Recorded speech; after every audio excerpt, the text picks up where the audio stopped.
जय हिंद साथियों, मैं पारस कुमार आप सभी का स्वागत करता हूं पारस फ्री एजुकेशन में। आज इस क्लास में हम पर्यावरण अध्ययन के टॉप 25 क्वेश्चन पढ़ेंगे जो कि एग्जाम में बार बार पूछे जाते हैं। इसलिए आप सभी से रिक्वेस्ट है वीडियो कंप्लीट देखें और आप 25 में से कितने प्रश्नों के सही जवाब दे पाते हैं वो भी आप हमें कमेंट बॉक्स में अवश्य बताएं। तो पहला प्रश्न क्या है, गिद्ध संरक्षण प्रोजेक्ट कब प्रभावी हुआ? ऑप्शन है 1973 में, 1992 में, 1972 में या फिर 2006 में। यहाँ पर करेक्ट आंसर हमारा ऑप्शन डी के साथ जाएगा। ध्यान रखिएगा, गिद्ध संरक्षण प्रोजेक्ट वर्ष 2006 में प्रभावी हुआ। यदि आपसे पूछा जाए प्रोजेक्ट टाइगर कब आया था तो बताइएगा 1973 में, प्रोजेक्ट एलिफेंट 1992 में आया था और वन्यजीव संरक्षण अधिनियम 1972 में। ठीक है, ये सारे पॉइंट आप लोग नोट कर लें। प्रश्न क्रमांक 2, दीनदयाल बंदरगाह कहाँ स्थित है? गोवा, तमिलनाडु, गुजरात या फिर कोलकाता? करेक्ट आंसर यहाँ पर साथियों ऑप्शन सी के साथ जाएगा। दीनदयाल बंदरगाह साथियों, जिससे हम कांडला बंदरगाह के नाम से भी जानते हैं, ये साथियों गुजरात राज्य में है। यदि पूछा जाए मारवा गोवा बंदरगाह कहाँ पर है तो बताइएगा गोवा में। तूतीकोरन बंदरगाह कहाँ पर है बताइएगा तमिलनाडु में। ठीक है, चलिए प्रश्न क्रमांक 3 पर आते हैं और आप सभी लोगों से रिक्वेस्ट है वीडियो पसंद आए वीडियो को लाइक और शेयर करें और चैनल को जरूर सब्सक्राइब करें। अमृत क्रांति का संबंध किससे है? उर्वरक उत्पादन से, तिलहन उत्पादन से, मत्स्य उत्पादन से या फिर नदियों को जोड़ना? करेक्ट आंसर साथियों यहाँ पर ऑप्शन डी के साथ जाएगा। ध्यान रखना, नदियों को जोड़ने की परियोजना अमृत क्रांति से संबंधित है। यदि आपसे पूछा जाए उर्वरक उत्पादन किस क्रांति से संबंधित है तो बताइएगा भूरी क्रांति से। पीली क्रांति का संबंध किससे है बताइएगा तिलहन उत्पादन से। और नीली क्रांति का संबंध है मत्स्य उत्पादन से है। ठीक है, चलिए अगला प्रश्न है, किसका निर्माण हमारे शरीर में नहीं होता? हार्मोन, प्रोटीन, एंजाइम या फिर विटामिन ए? भैया यहाँ पर करेक्ट आंसर हमारा ऑप्शन डी के साथ जाएगा, क्योंकि भाई जो हमारा पूरा शरीर है वो बना हुआ है प्रोटीन से और जो अंतःस्रावी ग्रंथियां होती हैं इनसे हार्मोन निकलते हैं और बाह्य स्रावित ग्रंथियों से एंजाइम निकलते हैं। लेकिन विटामिन ए का निर्माण हमारे शरीर में नहीं होता है, ये आपको ध्यान रखना है। विटामिन ए का रासायनिक नाम क्या होता है? रेटिनॉल होता है और इसकी कमी से क्या है रतौंधी नामक बीमारी होती है, ये भी आपको पता होना चाहिए। चलिए अगला है और आप सभी लोग भी सारे प्रश्नों के अनुसार बिल्कुल ईमानदारी से कमेंट करेंगे या कॉपी में नोट करेंगे। अगला है, विश्व का पहला राष्ट्रीय उद्यान कौन सा है? जिम कॉर्बेट, येलोस्टोन, हेमिस या फिर कैलिफोर्निया? प्रश्न पर ध्यान देना, विश्व का पहला राष्ट्रीय उद्यान यहाँ पर पूछा गया है, इसलिए यहाँ पर जो करेक्ट आंसर है ऑप्शन बी के साथ जाएगा। येलोस्टोन जो है भैया अमेरिका में, यह विश्व का पहला राष्ट्रीय उद्यान है। यदि आपसे पूछा जाए भारत का पहला राष्ट्रीय उद्यान कौन सा है तो बताइएगा जिम कॉर्बेट जो कि उत्तराखंड में है। पूछा जाए भारत का सबसे बड़ा राष्ट्रीय उद्यान कौन सा है तो बताइएगा हेमिस राष्ट्रीय उद्यान जो है लद्दाख में। ठीक है, चलिए अगला प्रश्न क्या है, कियोटो प्रोटोकॉल किस वर्ष प्रभावी हुआ? और ये समझिए साथियों, यदि यहां पर आप 25 क्वेश्चन पढ़ते हैं तो मैं आपके 70 से 80 क्वेश्चन यहां पर कवर करवा देता हूं। 1972 में, 2000 में, 2005 में या फिर 2002 में? करेक्ट आंसर यहां पर ऑप्शन सी के साथ जाएगा। ध्यान रखिएगा, कियोटो प्रोटोकॉल जिसका संबंध साथियों ग्रीन हाउस गैसों पर नियंत्रण के लिए से संबंधित था। ठीक है, ये भैया वर्ष 2005 में प्रभावी हुआ था। यदि आपसे पूछा जाए विश्व वन्यजीव संरक्षण अधिनियम कब आया था बताइएगा 1972 में। ध्वनि संरक्षण अधिनियम कब आया था? वर्ष 2000 में आया था। और जैव विविधता संरक्षण अधिनियम ये भैया 2002 में।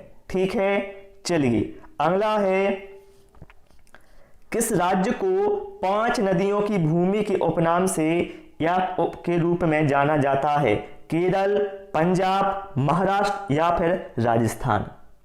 करेक्ट आंसर यहां पर साथियों ऑप्शन बी के साथ जाएगा। ध्यान रखिएगा साथियों, जो पंजाब है, पंजाब शब्द 2 फारसी शब्दों से मिलकर बना हुआ है साथियों, जिसका वास्तविक रूप से यदि हम अर्थ देखें तो उसका अर्थ होता है 5 नदियों की भूमि। इसलिए यहां पर करेक्ट आंसर ऑप्शन बी के साथ जाएगा।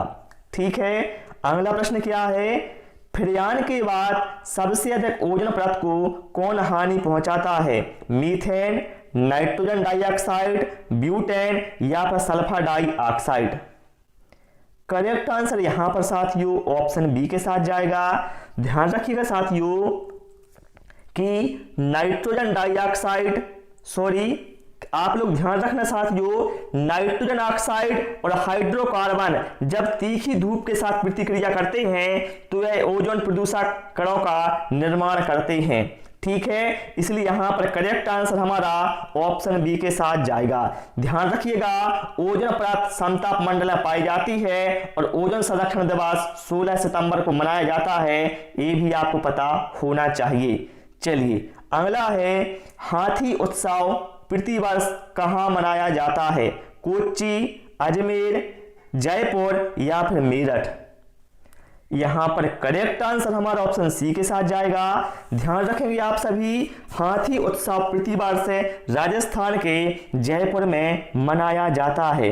यदि आपसे पूछा जाए पुष्कर मेला कहां लगता है तो बताइएगा राजस्थान के अजमेर में। ठीक है, चलिए अगला प्रश्न है, ग्लोब की सतहों पर अक्षांशों और देशांतरों का जाल क्या कहलाता है?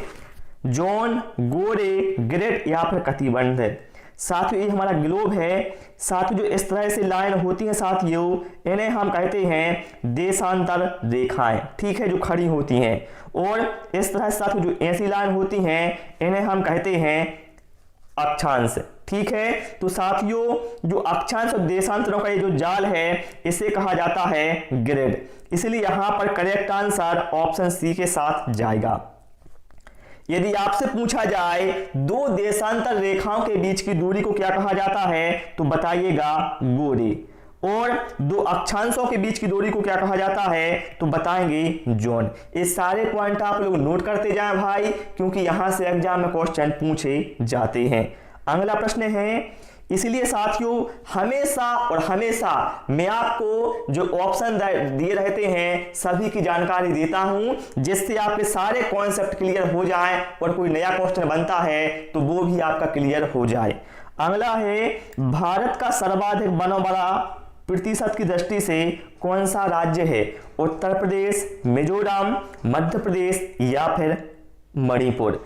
अब ध्यान देना, यहां पर परसेंट के हिसाब से बताना है कि सर्वाधिक वन वाला राज्य कौन सा है, तो आपका आंसर होगा मिजोरम। ठीक है, लेकिन साथियों यदि आपसे पूछा जाता क्षेत्रफल की दृष्टि से सर्वाधिक वन वाला राज्य कौन सा है, तब आपका आंसर होता मध्य प्रदेश। दोनों क्वेश्चन अलग अलग हैं, इसलिए आप इन्हें ध्यान रखना।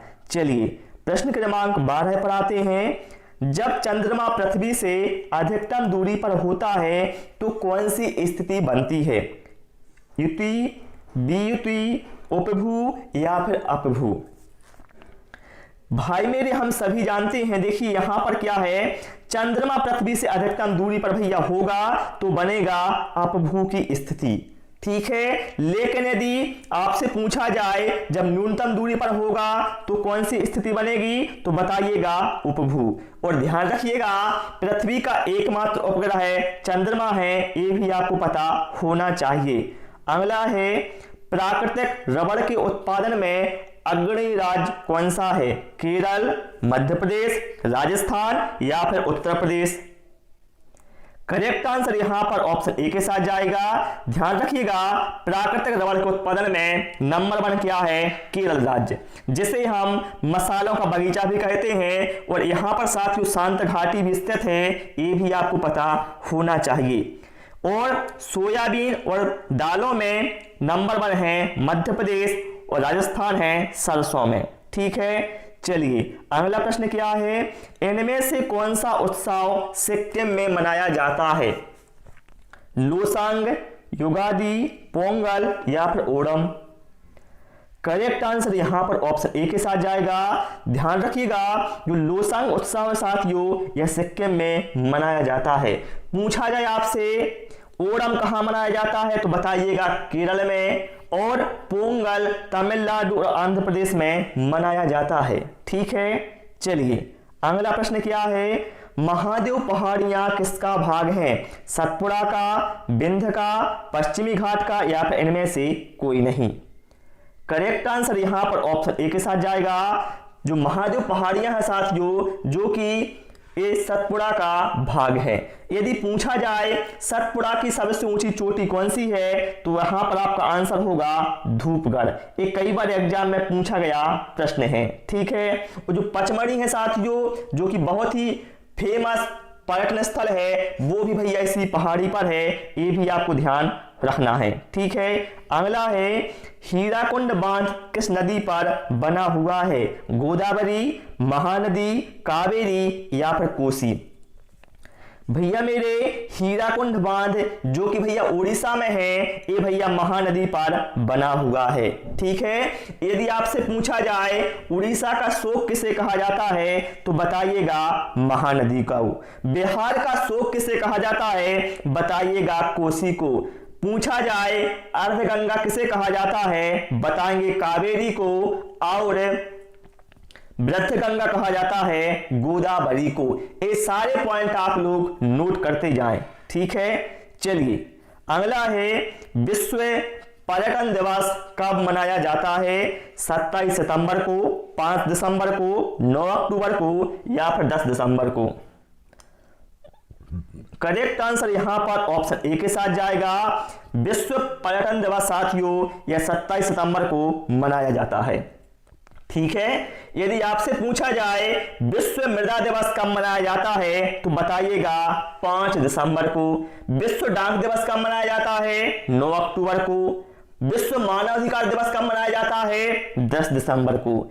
साथियों जिस तरह से मैं आपको समझा रहा हूं साथियों मेरी बहुत ही मेहनत इसमें लगती है, इसलिए आपका कर्तव्य बनता है कि आप वीडियो को लाइक करें और जो भी आपके फ्रेंड हैं उनके साथ वीडियो को शेयर करें। ठीक है, जो कि भैया बिल्कुल फ्री है, इसमें आपका कोई भी पैसा नहीं लगने वाला है। अगला है मानव शरीर का सबसे कठोर भाग कौन सा है? फीमर, इनेमल, स्टेपीज या फिर टीबिया? करेक्ट आंसर यहां पर ऑप्शन बी के साथ जाएगा। साथियों हम सभी जानते हैं जो हमारे दांतों का सबसे ऊपरी भाग होता है उसे हम इनेमल कहते हैं, जो कि हमारे शरीर का सबसे कठोर भाग होता है। ठीक है, यदि आपसे पूछा जाए मानव शरीर की सबसे बड़ी हड्डी कौन सी होती है तो बताइएगा फीमर जो कि जांघ में होती है, और सबसे छोटी हड्डी स्टेपीज होती है जो कि कान में होती है। ठीक है ना, चलिए अगले प्रश्न पर आते हैं। सीएनजी में कौन सी गैस होती है? CNG compressed natural gas. ठीक है, जिसका फुल फॉर्म क्या होता है सीएनजी का? Compressed natural gas. हिंदी में कहते हैं इसे हम संपीड़ित प्राकृतिक गैस। तो भैया मेरे इसमें कौन सी गैस होती है? मीथेन होती है। करेक्ट आंसर किसके साथ जाएगा? ऑप्शन सी के साथ जाएगा। पूछा जाए एलपीजी मतलब लिक्विडिफाइड पेट्रोलियम गैस, इसमें कौन सी गैस होती है भैया? तो इसमें भैया ब्यूटेन और प्रोपेन का मिश्रण होता है और इसमें अधिक मात्रा होती है ब्यूटेन की। ठीक है, एलपीजी में। ओके, अगला प्रश्न क्या है? और जिस तरह से साथियों मैं आपको समझा देता हूं इतने कम समय में आपको इतनी सारी जानकारी और कहीं कोई नहीं देगा। आप चाहे तो दूसरे चैनल पर भी देख सकते हैं, ऐसी आपको जानकारी कहीं नहीं मिलेगी। भारत में नमक उत्पादन में अग्रणी राज्य कौन सा है? गुजरात है क्या, महाराष्ट्र है, तमिलनाडु या फिर आंध्र प्रदेश है? करेक्ट आंसर यहां पर ऑप्शन ए के साथ जाएगा। भारत में नमक उत्पादन में अग्रणी राज्य है भैया गुजरात। यदि आपसे पूछा जाए कि सबसे लंबी तटरेखा वाला राज्य कौन सा है तब आपका आंसर होगा गुजरात। ये कई बार एग्जाम में पूछा गया है। अगला प्रश्न क्या है, सबसे बड़े और सबसे गहरे महासागर का नाम क्या है? आर्कटिक महासागर, प्रशांत महासागर, अटलांटिक महासागर या फिर हिंद महासागर। करेक्ट आंसर यहां पर ऑप्शन बी के साथ जाएगा। ध्यान रखिएगा, जो प्रशांत महासागर है ये सबसे बड़ा है और सबसे गहरा महासागर है। यदि पूछा जाए विश्व का सबसे छोटा महासागर कौन सा है, तो बताइएगा आर्कटिक महासागर। ठीक है ना। चलिए भाई, इसके बाद आते हैं प्रश्न क्रमांक 22 पर। फलों की शर्करा अर्थात फ्रूट्स शर्करा बताना है किसे कहा जाता है? ग्लूकोज को, फ्रैक्टोज को, सुक्रोज को या फिर सेलुलोज को। करेक्ट आंसर साथियों यहां पर हमारा ऑप्शन बी के साथ जाएगा। फलों की शर्करा कहा जाता है फ्रक्टोज को। यदि पूछा जाए अंगूर की शर्करा किसे कहा जाता है, तो बताइएगा ग्लूकोज को। गन्ने की शर्करा किसे कहा जाता है, तो बताइएगा सुक्रोज को। ठीक है। चलिए अगला प्रश्न क्या है। और भाई जिन लोगों ने वीडियो लाइक नहीं किया है ना ही शेयर किया है तो कर सकते हैं। ठीक है। इनमें से कौन सुमेलित नहीं है, बताएं आप। देखिए सुमेलित नहीं है तो भैया कॉपर से क्या है, विल्सन रोग होता है, ये बिल्कुल भैया सही है। कैडमियम से क्या ईटा रोग होता है, बिल्कुल सही है। नाइट्रेट से क्या है, ब्लू बेबी सिंड्रोम, ये भी सही है। आर्सेनिक से बाइल, मेरे भैया आर्सेनिक से क्या है, ब्लैक फूट सिंड्रोम नामक रोग होता है, अर्थात ये क्या है, गलत है, ये सुमेलित नहीं है, ऑप्शन डी। ठीक है। चलिए अगला प्रश्न क्या है। सोयाबीन उत्पादन में अग्रणी राज्य कौन सा है? गुजरात है क्या, मध्य प्रदेश है, राजस्थान या फिर उत्तर प्रदेश है? करेक्ट आंसर यहां पर ऑप्शन बी के साथ जाएगा। सोयाबीन उत्पादन में अग्रणी राज्य है मध्य प्रदेश, इसलिए इसे हम सोया स्टेट के नाम से भी जानते हैं। और यहां पर एमपी में दालें भी अधिक मात्रा में होती हैं, ये भी आपको पता होना चाहिए। मूंगफली होती है भैया गुजरात में और सरसों होती है राजस्थान में। ठीक है। तो प्यारे साथियों आज इस क्लास में इतना ही।